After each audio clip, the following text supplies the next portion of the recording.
지난 10년간 정치인 안철수는 많이 성장하였습니다. 어려움, 시행착오, 모자람 그런 것들을 극복하면서 이제 훨씬 더 단단해지고 많은 것을 갖고 있습니다. 이제 정말로 착하고 선한 정치가 어떤 것인지 보여줄 수 있습니다. 여러분께서는 어떤 대통령을 원하십니까?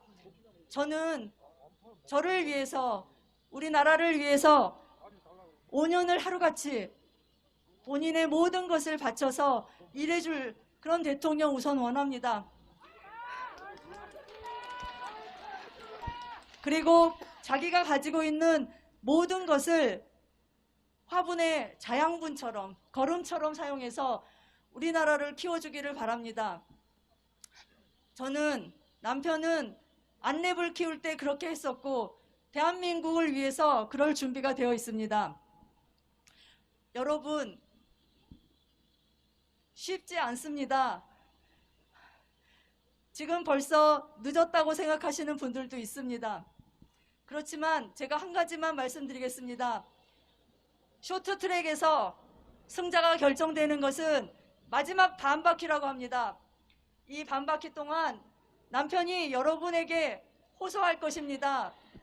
우리가 어떤 선택을 해야 되는지, 본인이 어떤 것을 약속하는지. 여러분, 안철수는 융통성 없이 하는 말 그대로 지키는 사람입니다.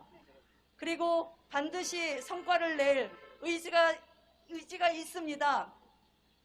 여러분께서 대통령으로 뽑아주신다면 지금 약속하고 있는 그 모든 것을 정말로 글자 그대로 다 실현하고 결과물을 만들어서 그것을 보여주면서 퇴임할 수 있는 그런 대통령 될 것입니다.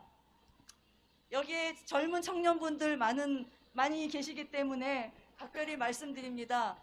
얼마 전에 한 조사를 봤더니 우리 전체 인구 중에 투표를 하겠다고 하는 사람은 83%인데 18세에서 29세 사이의 청년분들은 66%라고 합니다.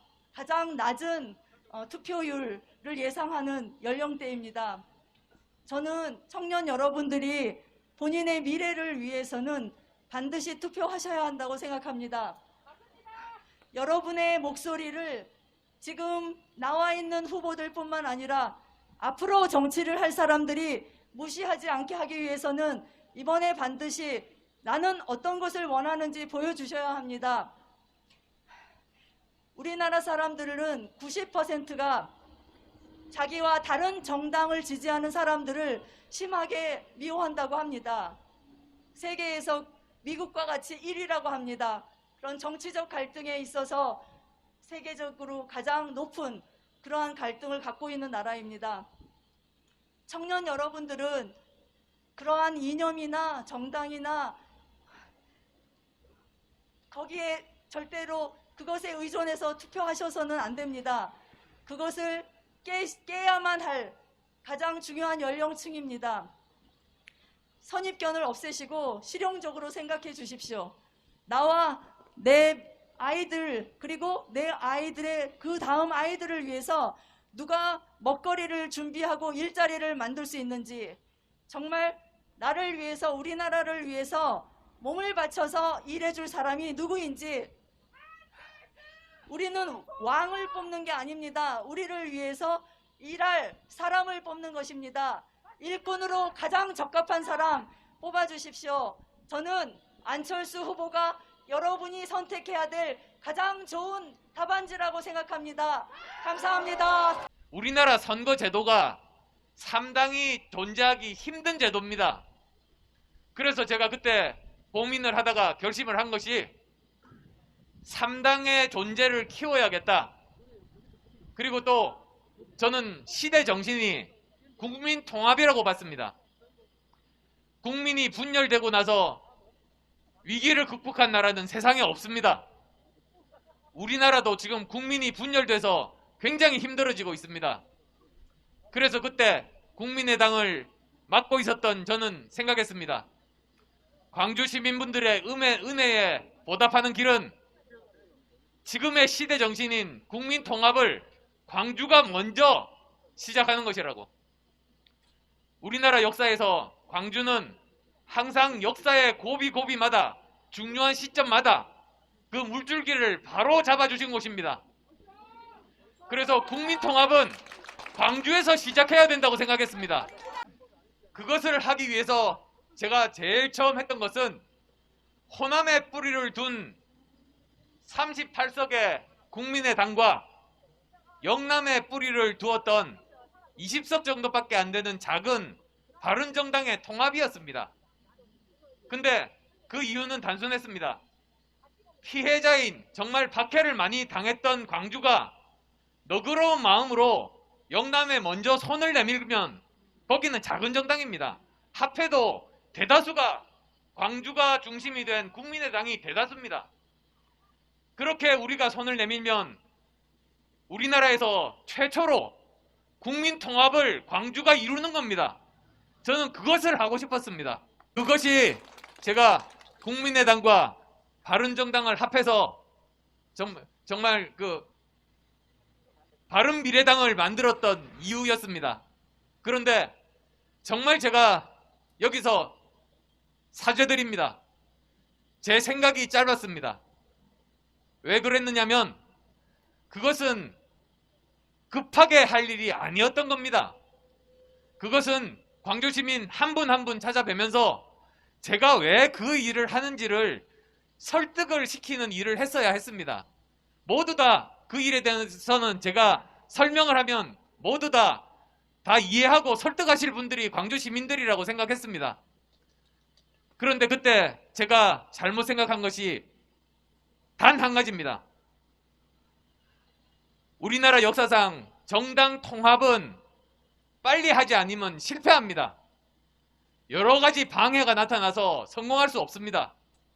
그래서 저는 너무나도 급한 마음에 이것을 성공을 하면 광주가, 호남이 국민통합이라는 시대 정신을 이루는 선봉에 설 수 있는 역사에 남는 일을 만들 수 있다는 그 생각하에 서둘렀습니다.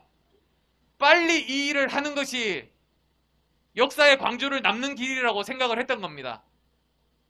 그런데 결과적으로는 제가 여기 계신 광주 시민분들, 호남에 계신 분들께 시간을 들여서 제 진정한 진심을, 의도를 설득을 시켜드리는 그 시간이 부족했습니다.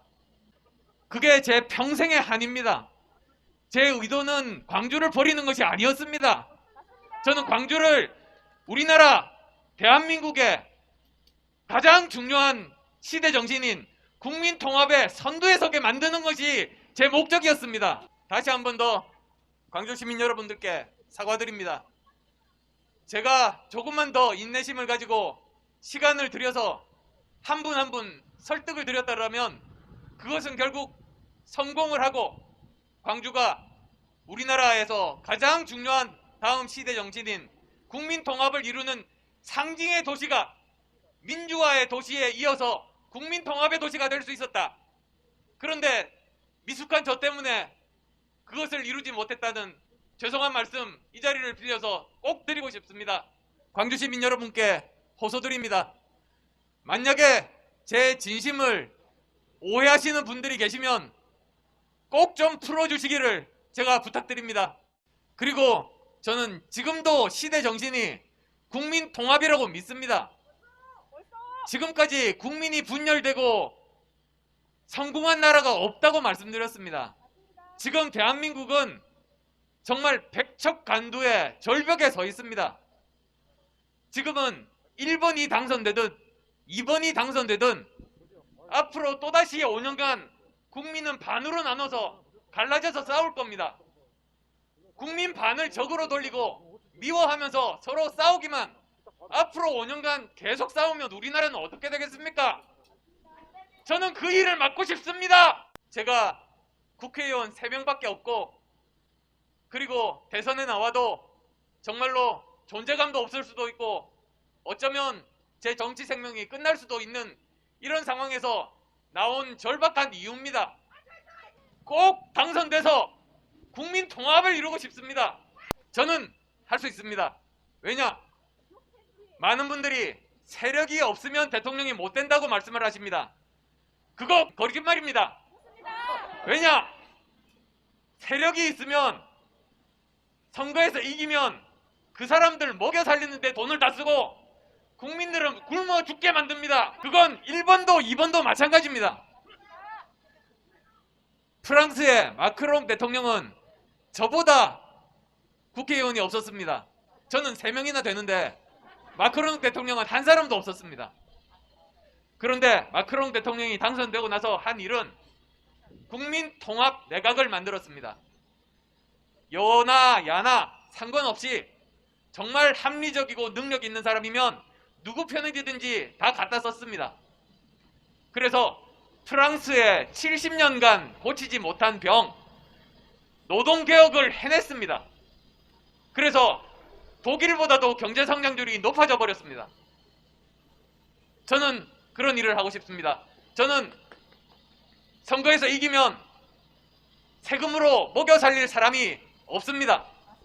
국민들 먹여 살리는데 세금을 쓸 겁니다. 여든 야든 합리적이고 능력있고 좋은 분이고 도덕적인 분들 모아서 우리나라가 가지고 있는 정말로 중요한 문제들 해결하고, 그리고 제 임기 5년 내에 끝나지 않더라도 반드시 20년 이상 걸리더라도 교육개혁 해내고 우리나라가 필요한 모든 장기적인 개혁, 연금개혁 이런 개혁들 해내는 맏형이 되겠습니다. 광주 시민들 여러분이 도와주시면 저는 가능하다고 믿습니다.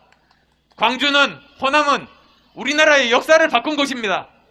저는 그것을 지금도 믿고 있습니다. 도와주십시오. 부탁드립니다.